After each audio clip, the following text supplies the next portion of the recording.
Right, let's bring you this at the same time. Corruption continues to devastate the country. Whistleblowers have been targeted, vilified, and even lost their livelihoods. But now it seems they're losing their lives. Gauteng Health's Babita Deokaran was gunned down on Monday after dropping her child off at school. She was a witness in a probe into PPE contract irregularities. So let's discuss this now, the protection or lack of for whistleblowers with the woman who blew the lid on Trillion, Ms. Mosilo Mothepu. Ms. Mothepu, thank you so much for your time. You know, when we saw the events that took place recently with Babita, whistleblowers, I can imagine, fearing for their lives, being triggered, because that's exactly what happens after you've lifted the lid on corruption, right? You have anxiety, you have depression, your life is on the line, or at least you feel the same way. And when someone who's lifted the lid on corruption loses their lives, it just triggers you because those emotions just come back so vividly. Good morning, and thank you so much for having me.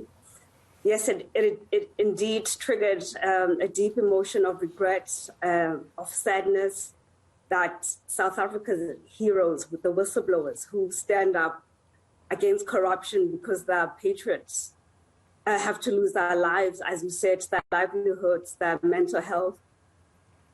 I have luckily had no death threats thus far.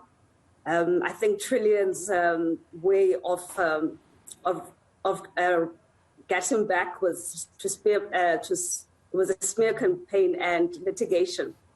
But I have to say that more needs to be done. As when I did go to my last appearance at the Zondo Commission, that we need to change legislation. We need to change protection against litigation, whether it's civil or criminal. As you know, I had 9 criminal charges against me. Trillion had a corrupt relationship with the Hawks and the NPA. And it was only Plaf who paid off my bill, a French company that is associated with William Bardon, who's the director. Yeah. And I remember when I implicated a former minister of DPE relating to the Trillion payments from Eskom. And the public protector found her to be, she had misled Parliament. Plaf are the ones who flew me to Paris. That is where their headquarters are, because they feared for my safety, because I had implicated a cabinet minister. But I always say that whistleblowers fulfill their constitutional obligation, and then we become an enemy of the state. And we are, unfortunately, I've been lucky enough to have Plaf, but unfortunately others not. I don't think the question should be, are whistleblowers protected enough? Because we already know the answer. They're not. They're not protected enough. Unfortunately, the likes of Babita had to lose their lives for us to see that as well. The question is, if you're saying that there might have been, you know, some relationship between Trillion and the Hawks, perhaps could that be the reason why whistleblowers aren't protected, that there are also there's involvement from law enforcement agencies who have that responsibility to protect whistleblowers? There is some involvement with some government officials, you know, who have that responsibility in policy to protect whistleblowers. Hence, we're seeing today the lack of the protection of whistleblowers in this country. No, you've hit the nail right on the spot there. I remember saying that in my book, Uncaptured. It's just a shame to have to go through this all alone.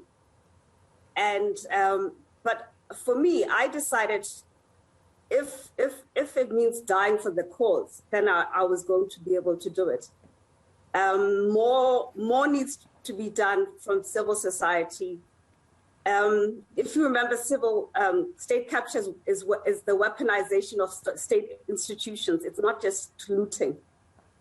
I had a call from the specialized crimes office saying that there was no case, but they were pressured from their bosses to expedite my case and to take it to the NPA.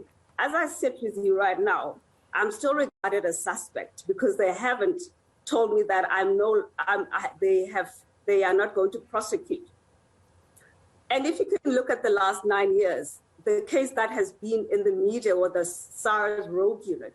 And these men, patriarchs who tried to stand in the way of the SARS capture, the Hawks and the NPA went after them, and myself as well.